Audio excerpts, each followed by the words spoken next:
ازيكم يا صحابي؟ عاملين ايه؟ كويسين؟ وحشتوني كتير. ما تنسوش تشتركوا في القناة وتفعلوا الجرس وعشان يوصلكوا كل جديد. السلام عليكم ورحمة الله وبركاته. ازيكم حبايبي؟ عاملين ايه؟ معاكم منى امين.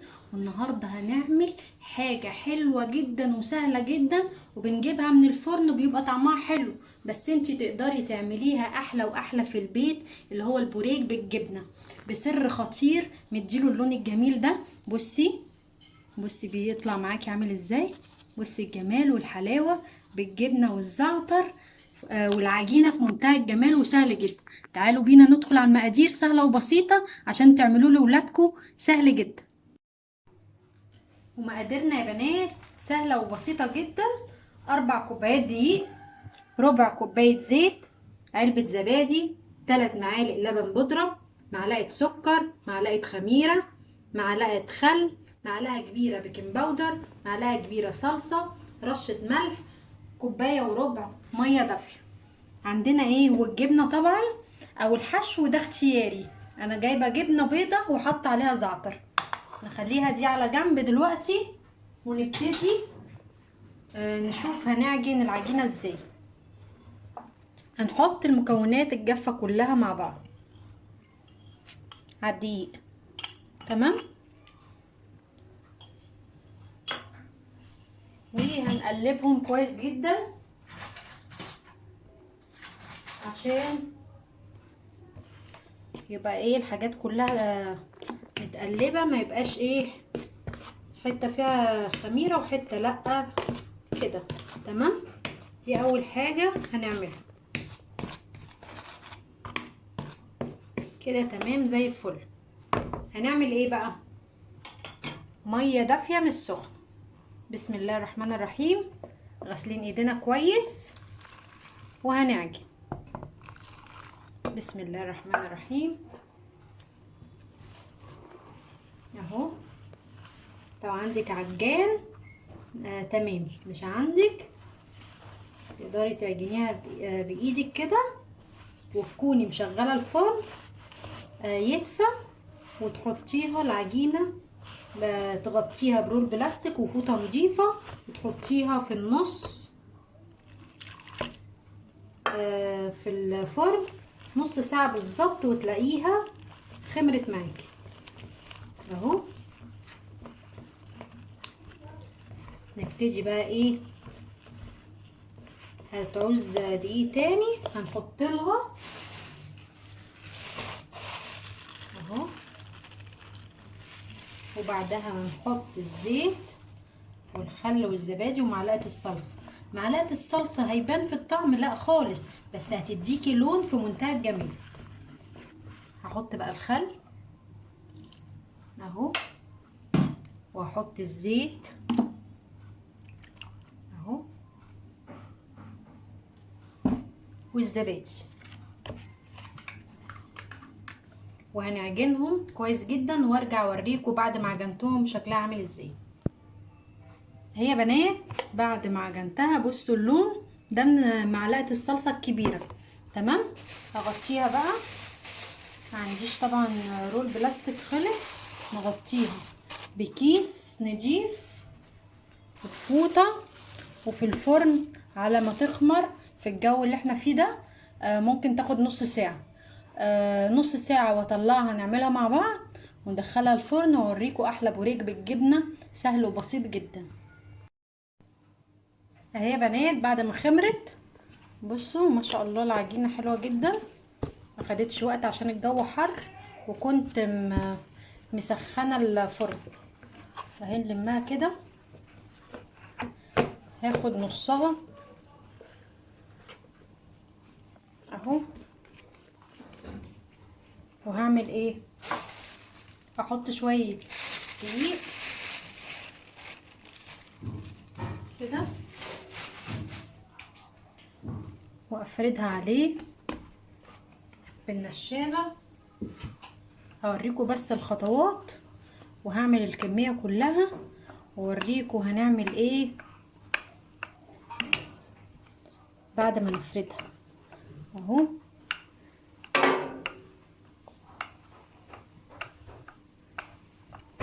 تمام. هنعمل ايه بقى عشان يبقى كلها حجم واحد؟ بسم الله الرحمن الرحيم. عندك قطاعة تمام، ما عندكيش اتصرفي بكوباية كده اهو كده عشان يبقى كلها حجم واحد.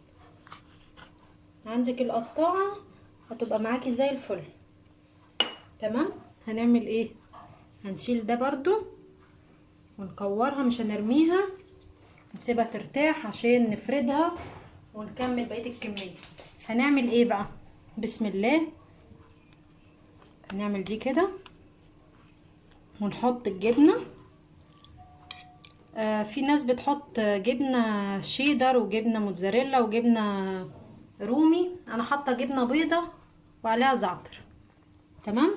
واقفلها كده زي القطايف اهو، بس بقفلها كويس جدا عشان الحشو ما يطلعش منها اهو.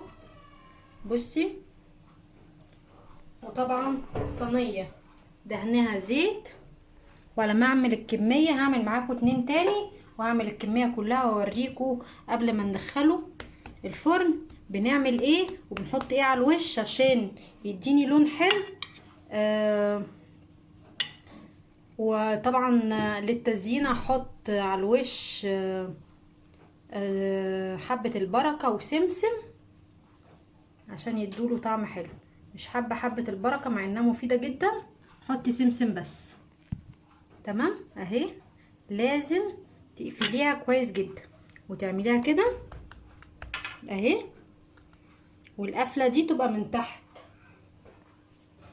تبقى من تحت كده. عايزة تكبري الكمية تكبريها تبقى يعني اكبر من كده مفيش مشكلة، كبري الدايرة نفسها. تمام اهو.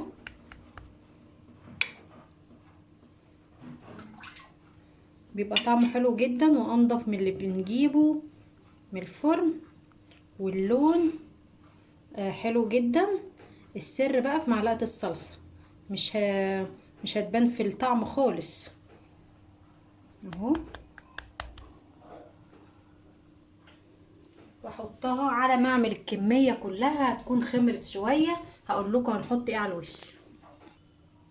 وبعد ما عملت الكمية يا بنات، بص عملت معايا كمية كبيرة، عملت كمية حلوة جدا. هعمل ايه بقى عشان ادهن الوش؟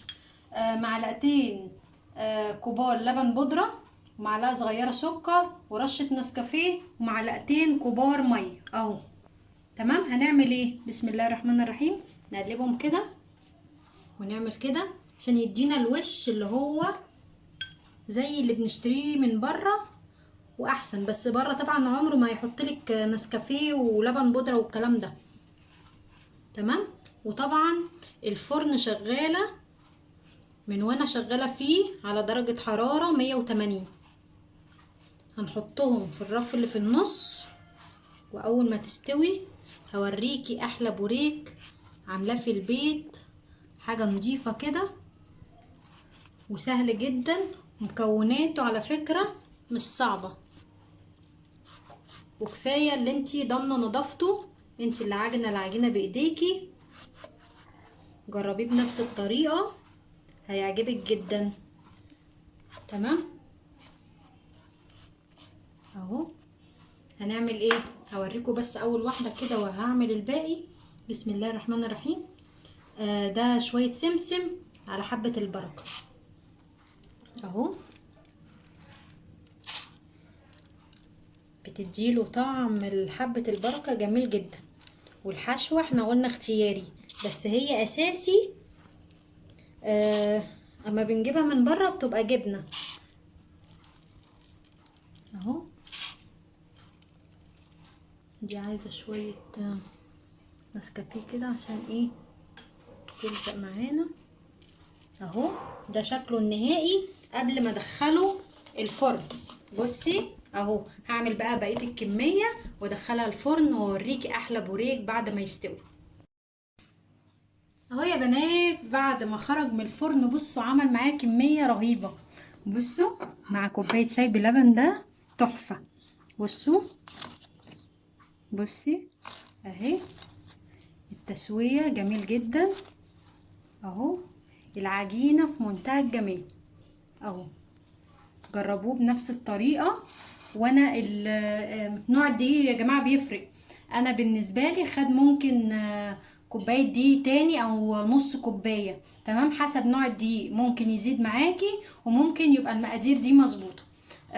جربوه بنفس الطريقة وان شاء الله يعجبكم. وما تنسوش اللايك والشير للقناة وتفعيل الجرس عشان يوصل لكم كل جديد. كنت معاكم منى امين، والسلام عليكم ورحمة الله وبركاته.